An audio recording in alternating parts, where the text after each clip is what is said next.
Good morning, students. We are discussing molecular structure and bonding.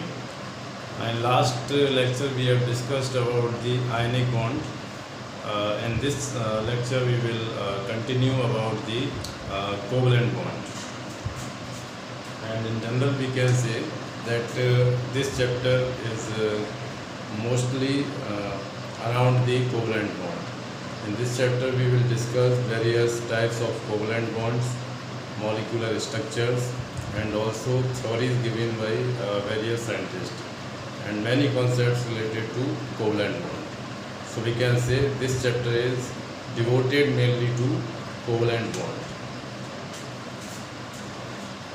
First of all, we will talk how covalent bond is formed. Covalent bond बनता कैसे है? एक scientist थे language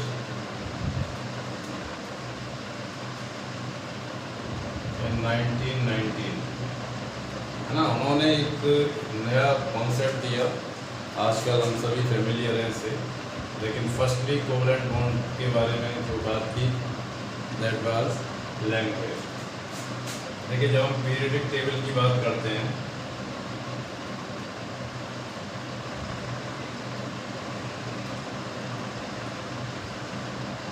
तो ये first, second, third, 12, 13, 17, 18, है ना। ये हमारा नोबेल गैस है जो कि इनर्ट होता है नेचर में। ये सारे हमारे मेटल्स होते हैं, alkali metals and alkali earth metals, और 13 से लेकर के 18 तक, है ना, ये हमारी नॉन मेटल्स हैं। अब अगर हम बात करें, यहाँ से हमने एक एलिमेंट लिया sodium, then magnesium, aluminium, silicon, phosphorus, sulphur, chlorine, argon. ठीक है। लास्ट क्लास में हम जब आयनिक बॉन्ड की बात कर रहे थे तो वहाँ पर सोडियम का जो इलेक्ट्रॉनिक कन्फिग्रेशन था दैट वाज 281, और मैग्नीशियम 282, क्लोरीन 287। हमने एक और बात की थी यहाँ पर जो था ऑक्टेट रूल। ऑक्टेट रूल के अकॉर्डिंग क्या है कि जितने भी एलिमेंट्स हैं वो सभी नोबेल गैस जो नियर बाई है, जैसे आर्गन है 288, नियॉन है 28, है ना। ये कन्फिग्रेशन ऑब्टेन करना चाहते हैं, तो उसके लिए जो मेटल है वो इलेक्ट्रॉन देता था और नॉन मेटल इलेक्ट्रॉन एक्सेप्ट करता था। इस तरीके से क्या होता था, आयनिक बॉन्ड फॉर्म होता था। यानी आयनिक बॉन्ड जो हमारा बेसिकली फॉर्म होता था वो किसके बीच में था, मेटल्स एंड नॉन मेटल्स। लेकिन ये वाला केस थोड़ा डिफरेंट है। यहाँ पर नॉन मेटल का कोई रोल नहीं, सॉरी मेटल का कोई रोल नहीं है, केवल यहाँ पर रोल किसका है, non metals and non metals. ठीक है। क्या नॉन मेटल के साथ रिएक्ट करके कोई कंपाउंड बना सकते हैं, कोई मॉलिक्यूल बना सकते हैं? तो इसका जो आंसर है वो हमें मिलता है कोवलेंट बॉन्ड से। यस, यानी नॉन मेटल भी नॉन मेटल के साथ रिएक्ट कर सकते हैं और ये एक बॉन्ड बना सकते हैं। अब देखिए, नॉन मेटल की सबसे बड़ी कैरेक्टरिस्टिक फीचर क्या है कि non metals these are deficient of electron. इनके पास हमेशा इलेक्ट्रॉन्स की कमी रहती है, तो ये किसी को इलेक्ट्रॉन दे नहीं सकते हैं। जब ये इलेक्ट्रॉन दे नहीं सकते हैं, इट मीन्स इनमें एक्सचेंज ऑफ इलेक्ट्रॉन पॉसिबल नहीं है। ये आयनिक बॉन्ड नहीं बना सकते, यानी आपस में नॉन मेटल दोनों कंबाइन हो जाएं, दोनों मिलकर के आयनिक बॉन्ड नहीं बना सकते। तो इनके पास एक ऑप्शन है, ये क्या करें कि एक नॉन मेटल यहाँ से कोई आए, है ना, जैसे हमने ले लिया फॉस्फोरस, और दूसरा नॉन मेटल यहाँ से आ गया क्लोरीन। ठीक है। तो ये क्या कर सकते हैं, अपने इलेक्ट्रॉन्स को शेयर कर सकते हैं। फॉस्फोरस भी अपने इलेक्ट्रॉन्स लेकर के आए और क्लोरीन भी अपने इलेक्ट्रॉन्स लेकर के आए, है ना। ये अपना इलेक्ट्रॉन और ये अपना इलेक्ट्रॉन, दोनों एक दूसरे के पास इलेक्ट्रॉन लेकर के आए और जितने इनको रिक्वायर्ड है ना, उसके अकॉर्डिंग ये क्या करें, अपना एक बॉन्ड बना लें। एक हम सिंपल एग्जांपल लेते हैं, जैसे हमने ले लिया हाइड्रोजन और दूसरा ले लिया हमने हाइड्रोजन, है ना। हाइड्रोजन के पास एक इलेक्ट्रॉन, इसके पास भी एक इलेक्ट्रॉन। ये दोनों क्या करेंगे, अभी इसके पास 1 इलेक्ट्रॉन है, इसके पास भी 1 इलेक्ट्रॉन है, दोनों अनस्टेबल हैं। दोनों को नियर बाई जो नोबेल गैस है उसका इलेक्ट्रॉनिक कन्फिगरेशन गेन करने के लिए क्या करेंगे, ये एक इलेक्ट्रॉन शेयर करेंगे, है ना। शेयर करने के बाद क्या होगा, इसका डुप्लेट कंप्लीट हो जाएगा, इधर इसका भी डुप्लेट कंप्लीट हो जाएगा, यानी दोनों के पास 2 इलेक्ट्रॉन्स हो जाते हैं। लेकिन ये कैसे हुए, बाई शेयरिंग। तो कोवलेंट का मीनिंग क्या है कि ये क्या करते हैं, इलेक्ट्रॉन्स को शेयर करते हैं, ठीक है। एक और एग्जांपल ले सकते हैं हम, जैसे HCl, क्लोरीन के पास 7 बैलेंस इलेक्ट्रॉन्स होते हैं और हाइड्रोजन के पास 1 इलेक्ट्रॉन होता है ना। तो ये क्या करेंगे, हाइड्रोजन इससे 1 इलेक्ट्रॉन शेयर करके अपना डुप्लेट कंप्लीट करेगा और क्लोरीन इसका 1 इलेक्ट्रॉन शेयर करके अपना ऑक्टेट कंप्लीट करेगा, ठीक है। इस तरीके से शेयरिंग करके ये क्या करते हैं, एक बॉन्ड बनाते हैं। ये देखिए इनके बीच में ये बॉन्ड बन गया, इधर यहाँ बॉन्ड बन गया। इस तरीके का जब शेयरिंग से बॉन्ड फॉर्मेशन होता है, that is called covalent bond. देखिए यहाँ पर एक बात समझ लीजिए, जैसे आपको ट्रैवलिंग के लिए, है ना, रिक्वायरमेंट है, आपको एक कार चाहिए,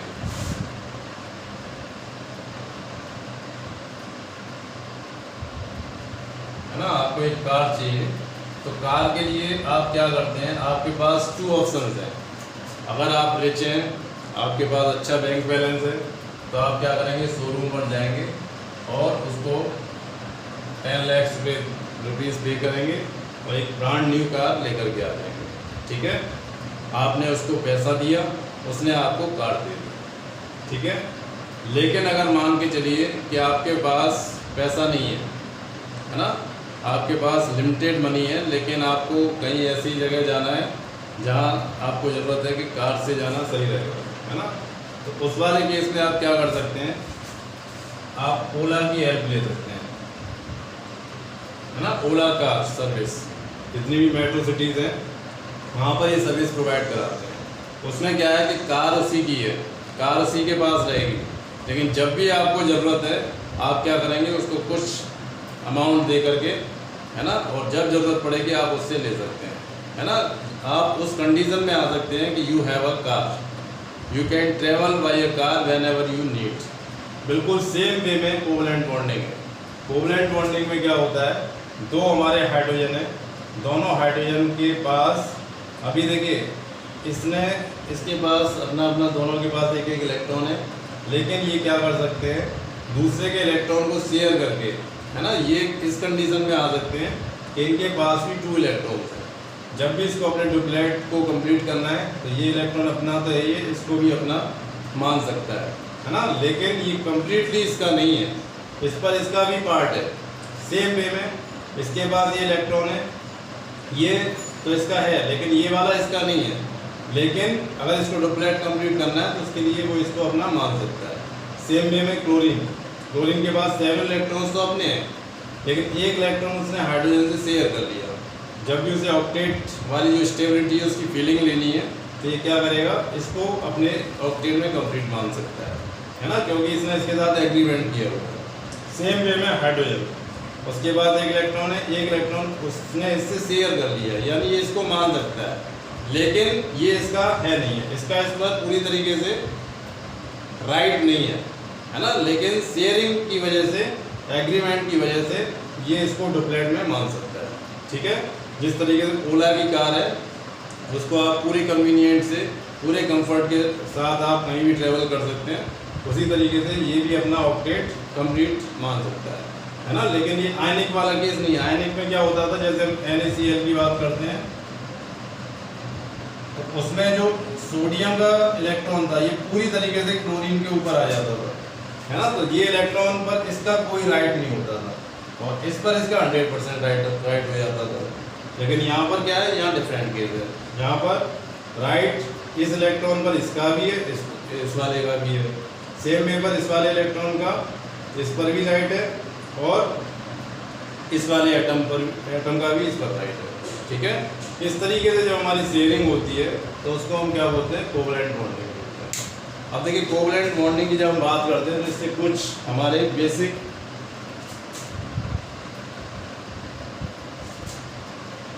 पोस्टुलेट्स यहाँ से निकल के आते हैं। जैसे पहला क्या है कि कोवलेंट बॉन्ड हमेशा नॉन मेटल और नॉन मेटल इनके बीच में ही बनेगा, है ना। ये नॉन मेटल से सारी इन्हीं के बीच में बन सकता है। दूसरा, बाई शेयरिंग ऑफ इलेक्ट्रॉन्स, यहाँ पर एक्सचेंज नहीं हो सकता। जब भी शेयरिंग होगी तो उसमें दोनों ही कंबाइनिंग एटम है, दोनों का ही उस पर राइट होता है, ठीक है। किसी एक का उसमें हम राइट नहीं मान सकते। और शेयरिंग जनरली क्यों होती है, so that they could get nearest novel gas configuration, है ना, या कंप्लीट ऑक्टेट, और in case of hydrogen like atom duplet. इस वजह से ये क्या करते हैं, शेयरिंग करते हैं, ठीक है।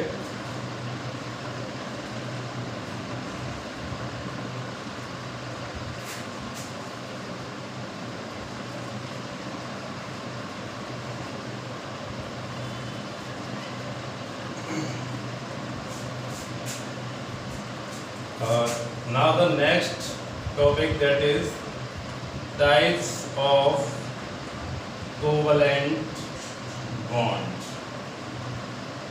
देखिए जब आप कोवलेंट बॉन्ड्स के बारे में स्टडी करते हैं तो कई टाइप्स की थ्योरीज हैं और उसमें इनको अलग अलग तरीके से एक्सप्लेन किया है ना। और हालांकि वो कहीं ना कहीं एक दूसरे से लिंक्ड हैं और जुड़ी हुई हैं या कुछ एडवांस भी हैं।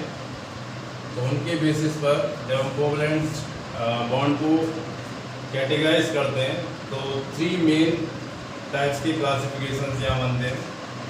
First one, on the basis of polarity,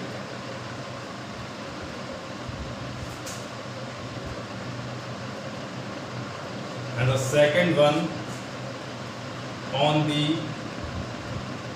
basis of electron shared, and third one, types of overlapping, ठीक है। ये 3 बेसिस हैं जिसके बेस पर हमने कोवलेंट बॉन्ड्स को क्या किया है, क्लासिफाई किया है। फर्स्ट वन है पोलैरिटी। पोलैरिटी की अगर हम बात करें तो कोवलेंट बॉन्ड हमारा 2 टाइप का हो सकता है। First one polar covalent bond and the second one non polar. Electron shared के बेसिस पर अगर हम बात करें तो ये हमारे 3 टाइप्स के हो सकते हैं, single bond, double bond and triple bond. Overlapping हमारी 2 टाइप्स की होती है, head on sigma bond, head on को सिग्मा बॉन्ड बोलते हैं, एंड दूसरा side on, that is pi bond, ठीक है। ये कोवलेंट बॉन्ड का क्लासिफिकेशन है। इसको एक बार आप स्क्रीनशॉट ले लीजिए और कॉपी में नोट डाउन कर लीजिए। तो देखिए सबसे पहले हम बात करेंगे on the basis of polarity, है ना। पोलैरिटी का मीनिंग क्या है, देखिए आपने लिटरेचर में पढ़ा होगा पोल, है ना। पोल क्या होता है, एक टर्मिनल पॉइंट्स होता है। फिजिक्स में अगर आप बात करें तो पोल क्या है, चार्ज पार्टिकल्स होता है। पोल क्या है, कोई भी ऐसा पार्टिकल जिस पर यूनिट पॉजिटिव या नेगेटिव चार्ज हो, कोई भी चार्ज पार्टिकल, है ना। जैसे हमने एक सिस्टम बनाया ये, और इस सिस्टम में 2 पार्टिकल है, एक पार्टिकल ए है और दूसरा पार्टिकल बी है। इस पर सिग्मा नेगेटिव है, इस पर सिग्मा पॉजिटिव है ना। या हम इस पर नेगेटिव चार्ज मान लें और इस पर पॉजिटिव चार्ज मान लें। है ना। तो ये जो है हमारा ये वन पोल हो गया और ये सेकंड पोल हो गया, तो दोनों मिलकर के हमारे क्या बना लेते हैं, ये डाइपोल। ठीक है, और डाइपोल से एक वर्ड आता है डाइपोल मोमेंट।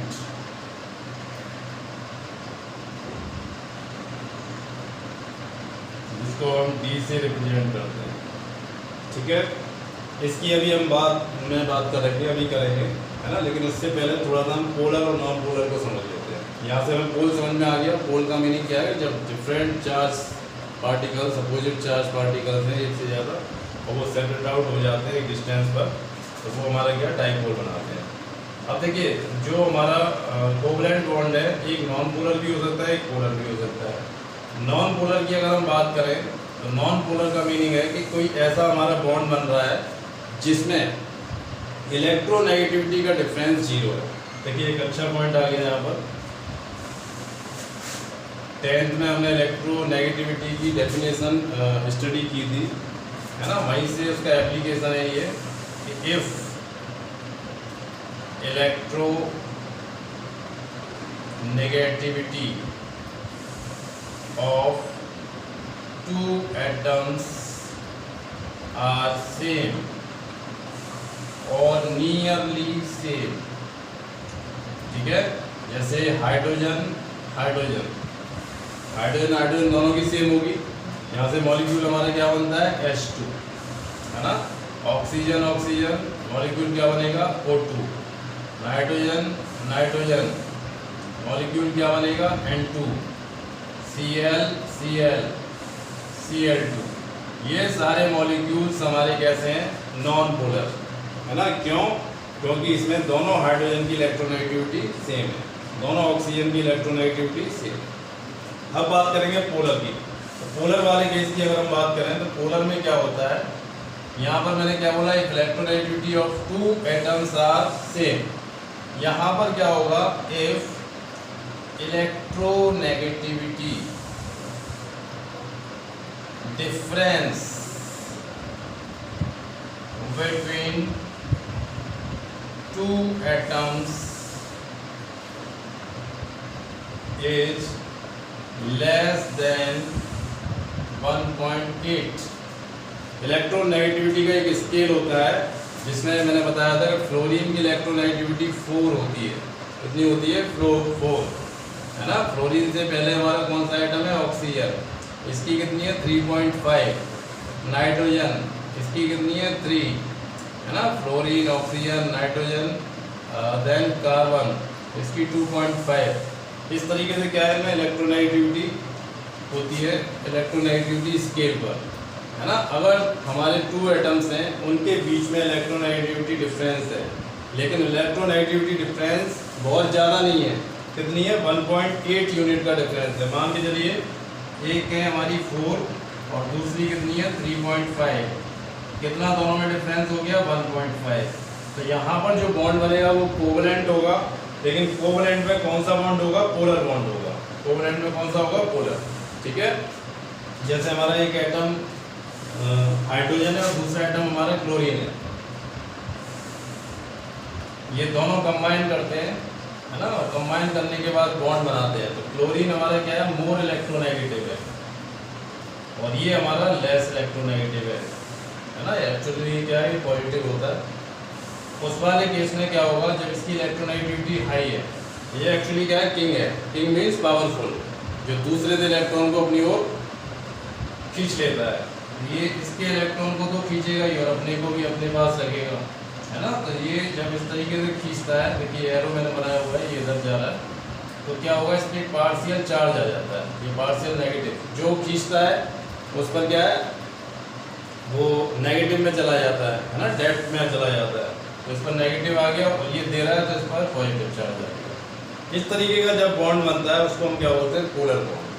ठीक है, और इसको डिफाइन करने के लिए, इसको और समझाने के लिए, इसके बीच में किस तरीके से पोलैरिटी को मेजर करें, तो एक यूनिट होती है, मैंने अभी बताया था आपको, दैट इज डाइपोल मोमेंट, है ना, जिसको डी से रिप्रेजेंट करते हैं। और डाइपोल मोमेंट हमारा क्या है, Q × D। Q क्या हो गया, चार्ज है ना, कितना चार्ज है। और D हमारा क्या है, इंटर एटॉमिक डिस्टेंस। यहाँ हाइड्रोजन का न्यूक्लियस होगा और यहाँ पर क्लोरीन का न्यूक्लियस होगा, इन दोनों के बीच की जो डिस्टेंस है वो हमारी क्या हो जाएगी, D। जब इसका मल्टीप्लाई करते हैं तो हमारा डाइपोल मोमेंट निकल के आ जाता है ना, कि कितनी पोलैरिटी इसके अंदर है। अब यहाँ पर एक और पॉइंट है जो हमें रिमेंबर कर रखनी है। एक अगर हमारा डाई एटॉमिक अगर कोई मॉलिक्यूल है, जैसे हाइड्रोजन क्लोराइड है ना, डाई एटॉमिक पोलर मॉलिक्यूल है, तो उसकी पोलैरिटी तो हम इस फॉर्मूले से डायरेक्ट जो इसके बॉन्ड की पोलैरिटी होगी उससे निकाल देंगे, है ना, चार्ज इनटू डिस्टेंस। लेकिन अगर कोई मल्टी एटॉमिक मॉलिक्यूल है, जैसे मैं कुछ एग्जांपल ले लेता हूँ यहाँ पर।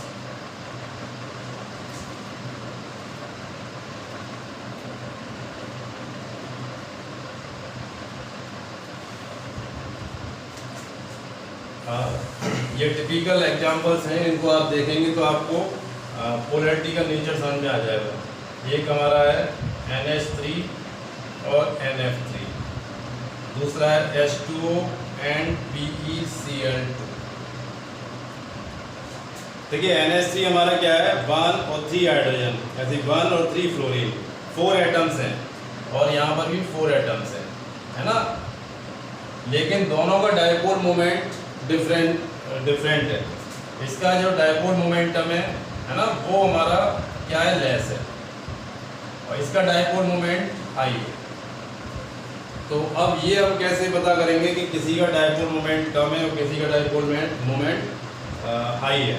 तो उसके लिए हमें क्या करना पड़ेगा, इसकी स्ट्रक्चर को स्टडी करना पड़ेगा, है ना, इसकी हमें स्ट्रक्चर पता होना चाहिए। तो देखिए NH3 की जब हम स्ट्रक्चर की बात करते हैं तो यहाँ पर ये नाइट्रोजन है और नीचे 3 हाइड्रोजन से इस तरीके से अटैच है,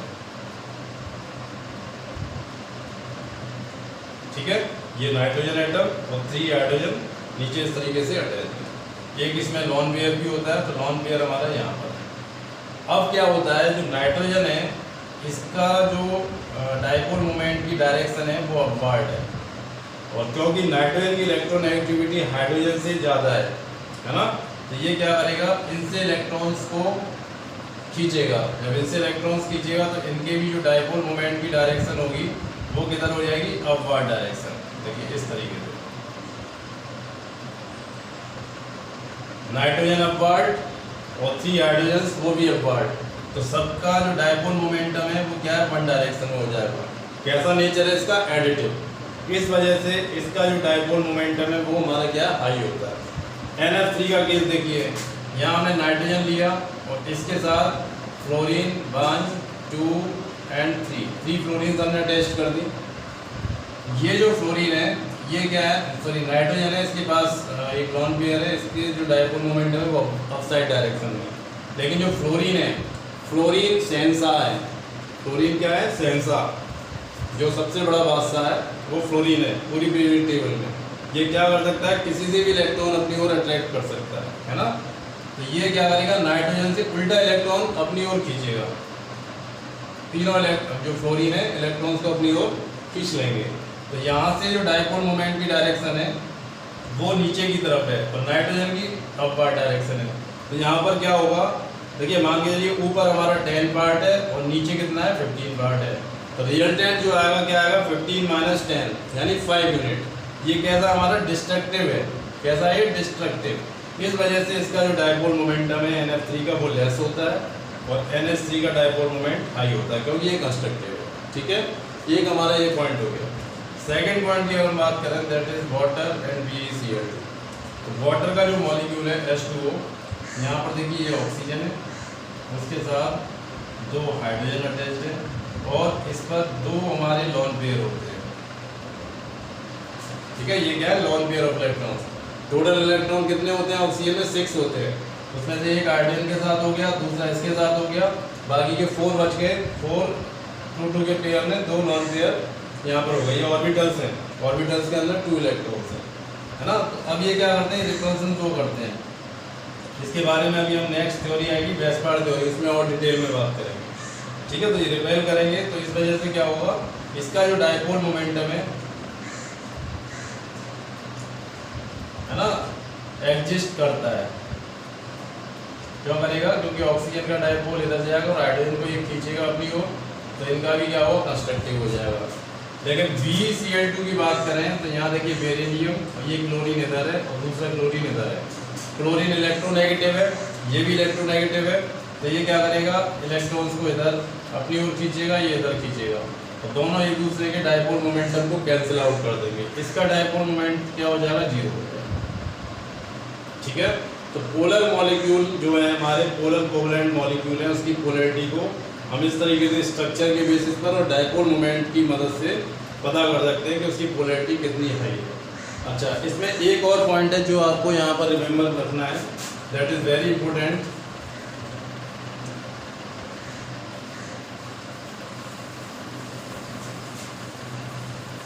देखिए इलेक्ट्रोनेगेटिविटी,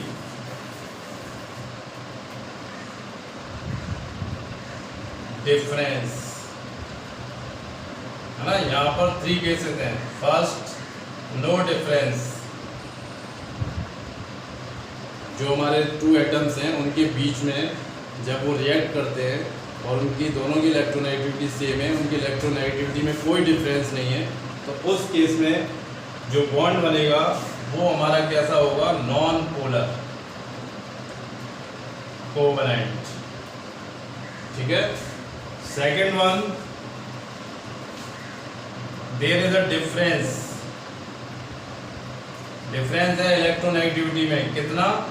लेस देन 1.8 है ना, 1.8 यूनिट से अगर कम है तो हमारा जो बॉन्ड बनेगा वो कैसा होगा? 2 एटम्स के बीच में polar covalent bond. Third point, if difference is more than 1.8, 1.8 से भी ऊपर है ना, ये मोस्ट हाईली इलेक्ट्रोनेगेटिव है और एक हमारा लेस इलेक्ट्रोनेगेटिव है। उन दोनों के बीच में जैसे बनेगा, एक मेटल हो गया एक नॉन मेटल हो गया, तो हमारा जो बॉन्ड बनेगा that will be ionic bond. कैसा बॉन्ड बनेगा उसमें? Ionic bond. कोवलेंट से हट गया, अब वो किस में आ गया? आयनिक में आ गया। तो सब किस पर डिपेंड करता है? इलेक्ट्रोनेगेटिव डिफरेंस पर। ठीक है, तो ये आपको लर्न रखना है। तो ये हमारा हो गया फर्स्ट क्लासिफिकेशन के बारे में। अब हम बात करेंगे सेकंड में, that is single bond, double bond and triple bond. तो देखिए, अगर हमारे 2 एटम्स ऐसे हैं कि उनके पास एक एक इलेक्ट्रॉन की रिक्वायरमेंट है और वो 1 इलेक्ट्रॉन को शेयर करते हैं, जैसे दोनों हाइड्रोजन है, दोनों ने एक एक इलेक्ट्रॉन शेयर किया और शेयर करने के बाद इनका ऑक्टेट कंप्लीट हो जाता है, दोनों का डुप्लेट कंप्लीट हो जाता है। डुप्लेट क्या है? हीलियम का इलेक्ट्रॉनिक कॉन्फ़िगरेशन है जो कि स्टेबल है ना। तो यहाँ पर क्या है? Single bond. जब एक एक इलेक्ट्रॉन शेयर होगा तो वो कैसा होगा? सिंगल बॉन्ड है ना। जैसे क्लोरीन ले लिया हमने, क्लोरीन भी क्या करेगा? एक एक इलेक्ट्रॉन को शेयर करके और अपना ऑक्टेट कंप्लीट कर देगा, क्योंकि ऑलरेडी इसके पास कितने होते हैं? 7 इलेक्ट्रॉन्स होते हैं, 1 2 3 4 5 6 7 और एक इलेक्ट्रॉन यहाँ से ले लिया। ये भी हमारा कैसा है? सिंगल बॉन्ड है। ठीक है।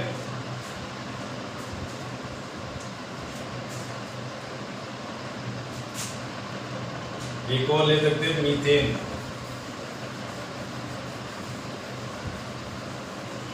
कार्बन के पास 4 इलेक्ट्रॉन्स होते हैं और यहाँ पर हाइड्रोजन 4 हाइड्रोजन आ गए, तो ये कितना हो गया? 8। इसका ऑक्टेट कंप्लीट हो गया और हाइड्रोजन का डुप्लेट कंप्लीट हो गया। ठीक है, ये सारे हमारे एग्जाम्पल क्या है? सिंगल बॉन्ड के। अब बात करते हैं डबल बॉन्ड की। तो देखिए, एक मॉलिक्यूल है हमारा ईथेन,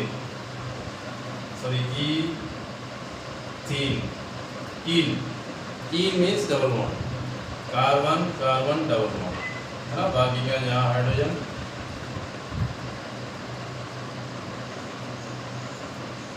1 2 3 4 1 2 3 4। यहाँ कार्बन कार्बन के बीच में क्या है? डबल बॉन्ड है, यानी 2 इलेक्ट्रॉन इस कार्बन है, 2 इलेक्ट्रॉन इस कार्बन है, दोनों ने शेयर किया है। इस वजह से क्या हो गया? हमारा डबल बॉन्ड हो गया है ना। एक और मॉलिक्यूल ले सकते हैं हम ऑक्सीजन का। ऑक्सीजन के पास कितने इलेक्ट्रॉन होते हैं? 6।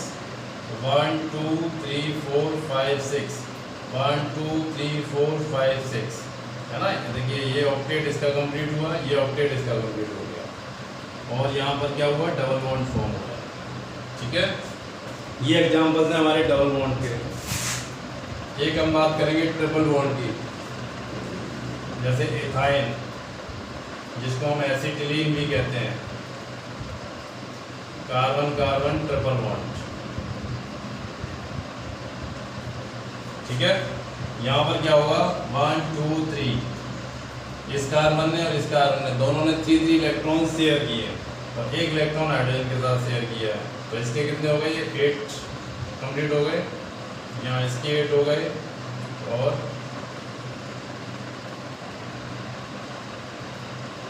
इसका डुप्लेट हो गया। ये इथाइन है। इसी तरीके से एक और मॉलिक्यूल है N2, यहाँ पर नाइट्रोजन के पास 3 इलेक्ट्रॉन्स होते हैं, है ना। इसने 3 इलेक्ट्रॉन, इसके साथ 3 इलेक्ट्रॉन्स ले लिए, और 2 इसके पास लॉन पेयर होते हैं, 3 और 3 6 और 2 8। इसी तरीके से इसका ऑक्टेट कंप्लीट हो गया, जो कि हमारा N2 मॉलिक्यूल है। एक और हम ले सकते हैं HCN, हाइड्रोजन साइनाइड, यहाँ कार्बन और नाइट्रोजन के बीच ट्रिपल बॉन्ड है, और यहाँ पर सिंगल बॉन्ड है। देखिए कार्बन के 1 2 3 4 हो गए, नाइट्रोजन के 1 2 3 और 2 इसके लॉन पेयर होते हैं, 2 3 5 6 7 8। इसका ऑक्टेट कंप्लीट, इधर इसका ऑक्टेट कंप्लीट हो गया, और हाइड्रोजन का डुप्लेट कंप्लीट हो गया। ठीक है, इस तरीके से हमारा ये ट्रिपल बॉन्ड फॉर्म होता है।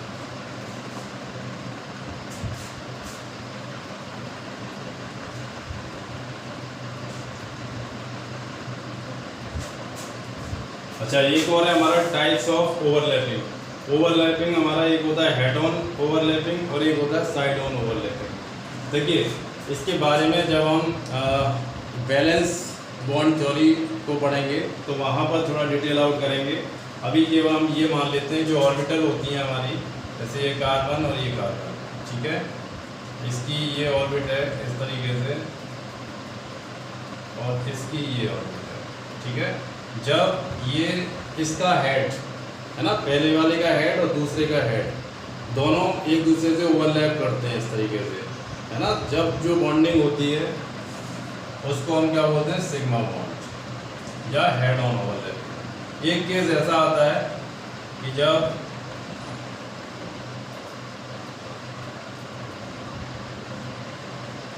ये तो हेड ऑन ओवरलैपिंग हो ही रही है ना, सिग्मा बॉन्ड वाली, लेकिन इसके अलावा एक बॉन्डिंग हमारी ऐसी भी होती है ना, जिसमें इस तरीके से ऊपर से भी ओवरलैपिंग होगी और नीचे से भी ओवरलैपिंग होगी।